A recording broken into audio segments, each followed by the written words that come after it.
It was January 1935. A city moving fast, trying to forget the weight of the Depression. Hotels like this one were full of travelers. Businessmen, drifters, ghosts. Most came and went without anyone noticing. But one man checked in and never truly left. He signed the register with a name no one could verify. And what happened inside room 1046 would haunt investigators for nearly a century. Every city has a building that holds its darkest story. This hotel stood tall, respectable, seemingly ordinary.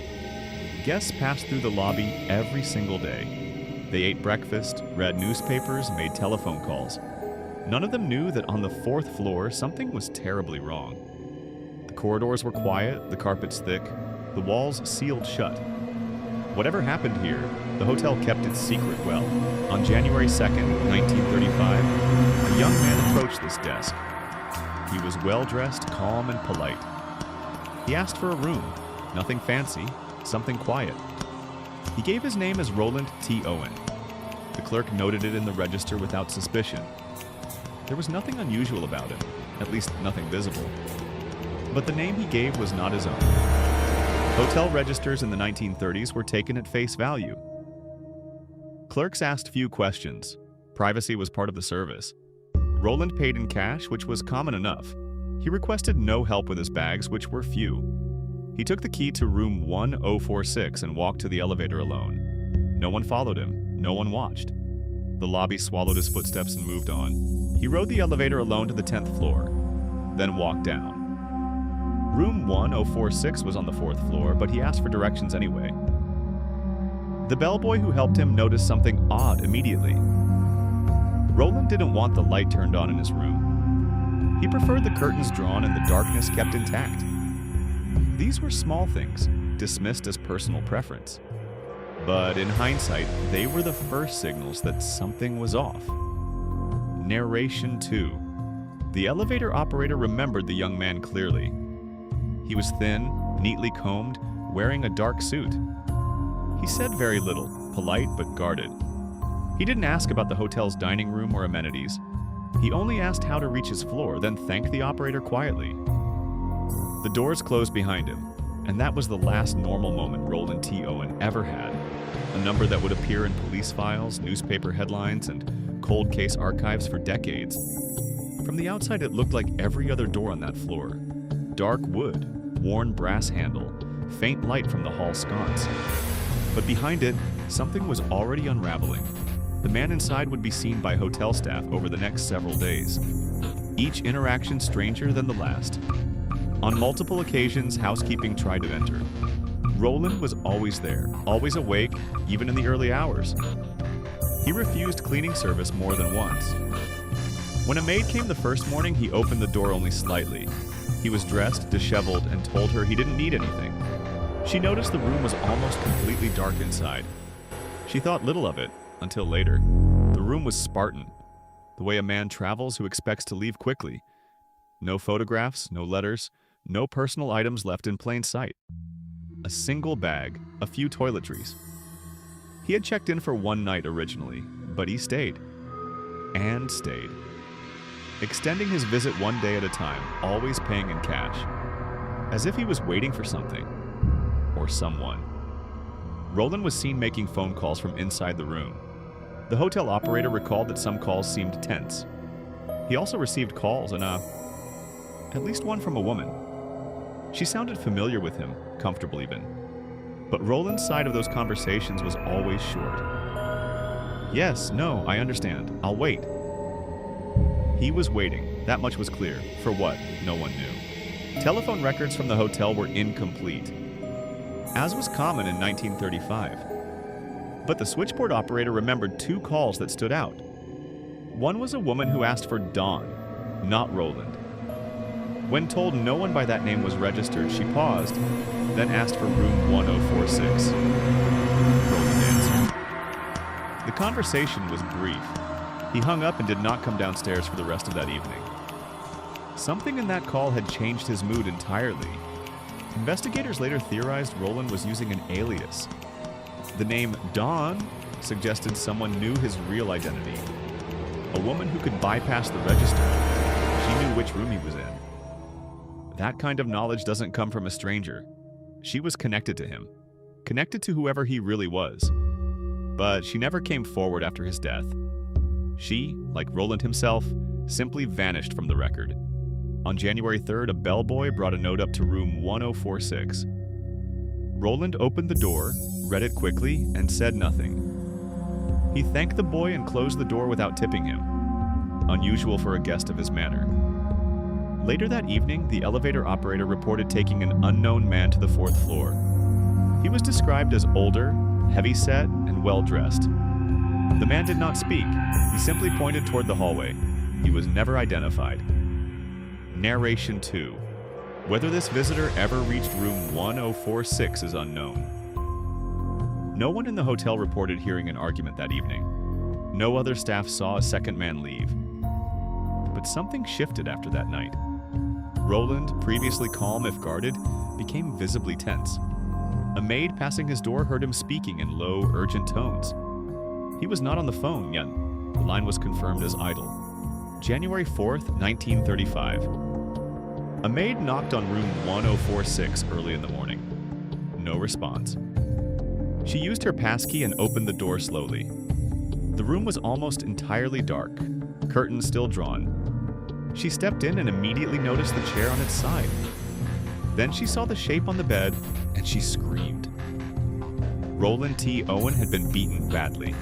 He was still alive, barely not conscious enough to speak. But the words he offered were as baffling as everything else about him. When asked who did this, he refused to answer. When told police were coming, his expression changed. Not relief, but fear. He was afraid of something worse than what had already happened to him. He died 2 days later without ever saying who he really was. Police arrived within the hour. What they found was disturbing not just for its violence, but for its silence. Roland had clearly been assaulted in that room over some period of time. Yet not a single other guest had reported screaming, struggling, or anything unusual. The walls were thick. The carpet absorbed sound. Or perhaps those involved made sure to keep things quiet. Either way, no one in the hotel had called for help. Detectives photographed everything. The room told a story, but not a complete one. There was no sign of a struggle near the door. Roland had likely known his attacker. No weapon was ever recovered. His wallet was still present, cash inside. Robbery was ruled out quickly. This was not a random act of opportunistic violence. Someone had come to that room with intention. Police had a victim but no identity. The name Roland T. Owen appeared nowhere in any records. No driver's license, no military file, no social security registration. Either the name was invented entirely or so thoroughly obscured it left no trace. A composite sketch was created from witness descriptions. It was circulated regionally, then nationally. Thousands of people saw it. Only a few responded. None gave a confirmed match. Investigators were dealing with something unusual. A man who had erased himself. In 1935, that took effort. Real, deliberate effort. No fingerprints on file, no photo ID, no next of kin who came forward. He had moved through life in the shadows by design. Whatever Roland was doing before he arrived at room 1046, he hadn't wanted to be found. And after his death, the people who knew him stayed just as quiet. The silence around him was almost as violent as what happened in that room. Roland was taken to the nearest hospital, unconscious and critical.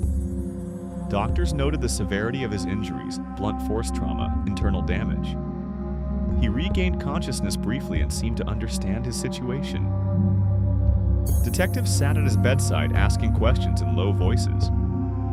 He looked at them for a long time before answering. And then, against all logic, he told them nothing useful. No name, no motive, no description of his attacker. He told police he had fallen, then changed his story, said he didn't remember what happened. A detective recalled that Roland seemed more afraid of talking than of dying.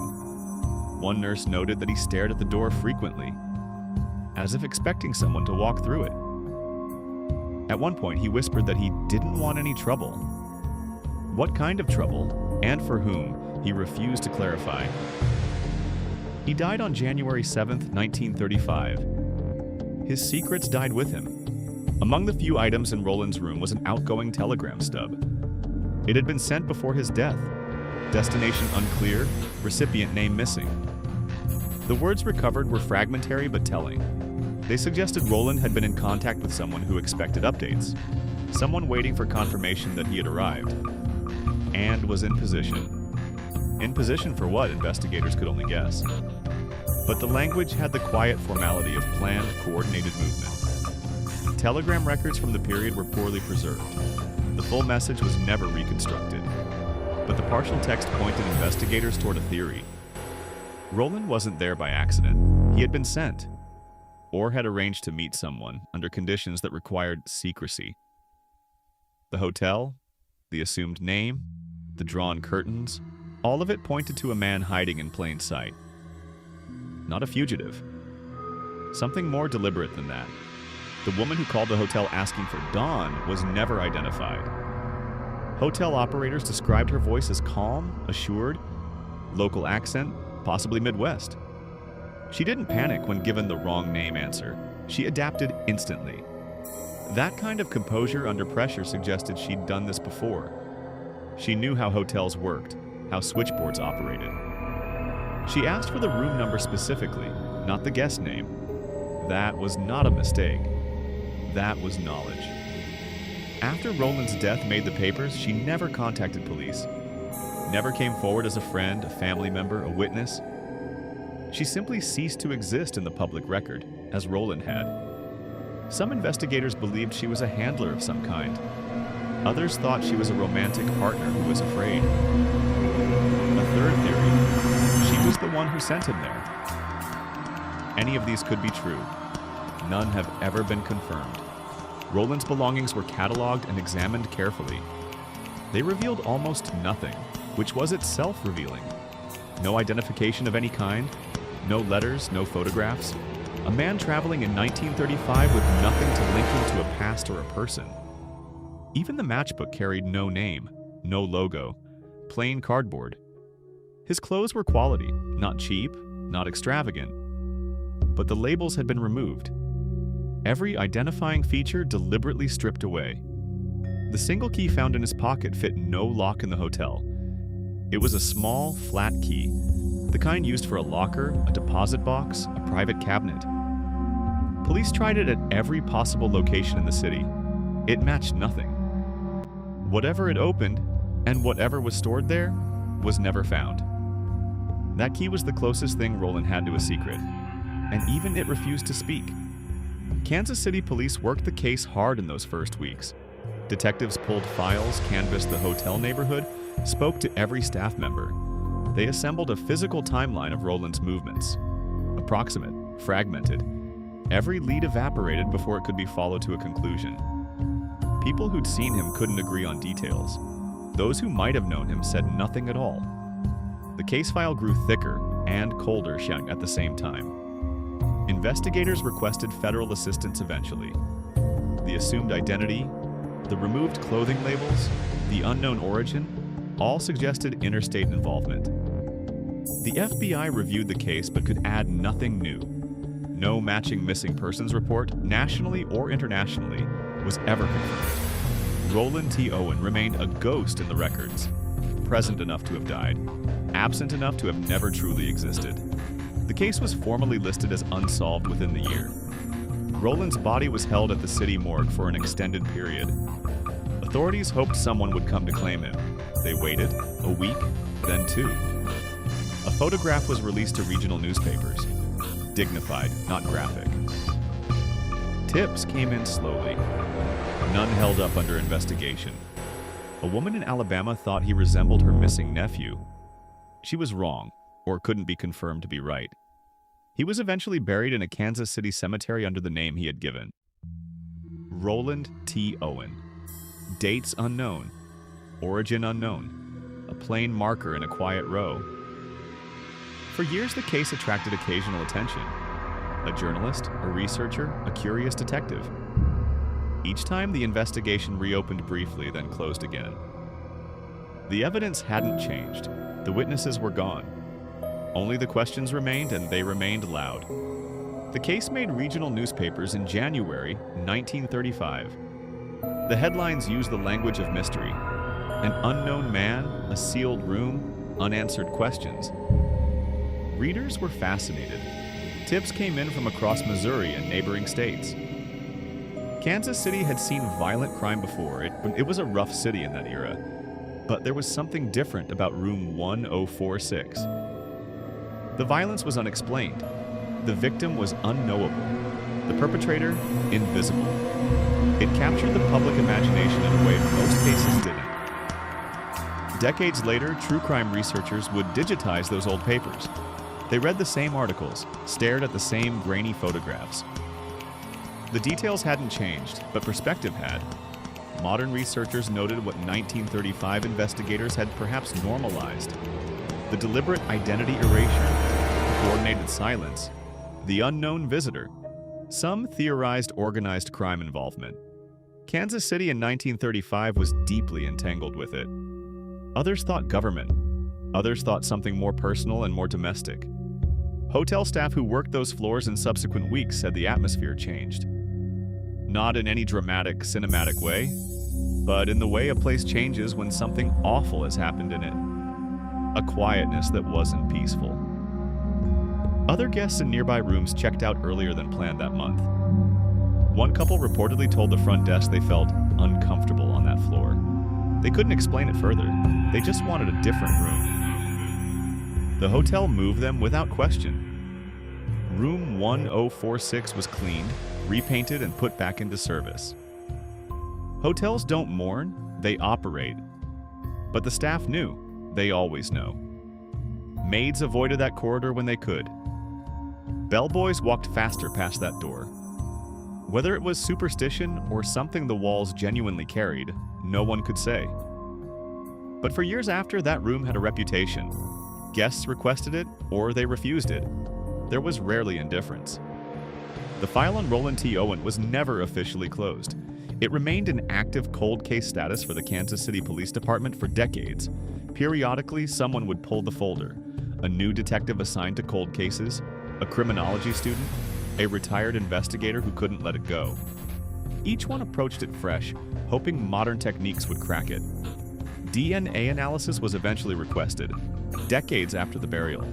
What they found created more questions than answers. DNA testing on remains was conducted in the early 2000s. A profile was built, but it matched nothing in any database. Whoever Roland was, his biological family had not entered the system. His DNA sat in the database, waiting for a match that still hasn't come. The cold case file grew heavier with each decade. New theories were added. Old ones were never fully eliminated. Room 1046 had become a case that refused to be finished. Nearly 90 years have passed since a man called Roland T. Owen checked into a hotel room and never walked out. No one has ever confirmed who he was. No one has ever been charged with his murder. No motive has ever been formally established. He remains one of the most complete mysteries in American true crime history. Not because the case was ignored, but because someone, somewhere, made sure it could never be solved. That kind of silence takes coordination, and it has held remarkably for decades. The room still exists, renumbered in later renovations, but the space remains. Guests sleep there without knowing, or some request it specifically, having read the case online at midnight. Roland T. Owen lies in a Kansas City cemetery under a name that was never his. His killer walks through history as anonymously as he did, and somewhere, perhaps, someone knows the truth and has chosen, like everyone before them, to say nothing. The light in room 1046 went out in 1935. It has never fully come back on.